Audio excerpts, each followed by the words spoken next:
President Vladimir Putin committed in a phone call with Donald Trump to limit Russian attacks on Ukrainian energy assets but declined to agree to a broader 30-day ceasefire as the U.S. had sought. Putin and Trump agreed to an energy and infrastructure ceasefire to begin negotiations on a maritime ceasefire in the Black Sea, full ceasefire and permanent peace. The White House said in a statement after the two spoke by phone for more than 90 minutes. The talks will begin immediately in the Middle East, the White House said, without saying who would lead the negotiations. The Kremlin's account of the call said Putin imposed several conditions for a lasting ceasefire, including suspension of arms and intelligence support for Ukraine. Ukraine must also stop mobilizing new recruits, it said.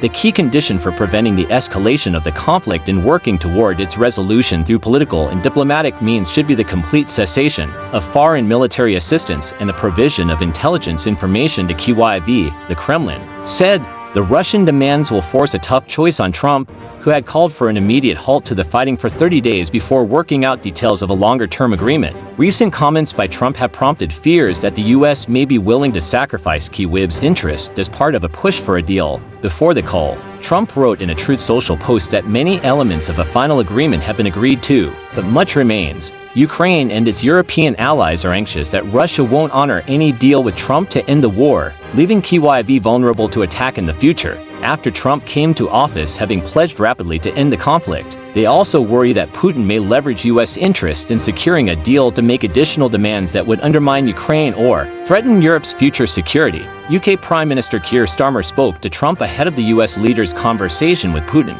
Starmer told Trump that Ukraine must be put in the strongest possible position in order to secure a just and lasting peace. His official spokesman said, the two leaders agreed that a future with an improved bilateral relationship between the United States and Russia has huge upside. The White House said in its readout, this includes enormous economic deals and geopolitical stability when peace has been achieved.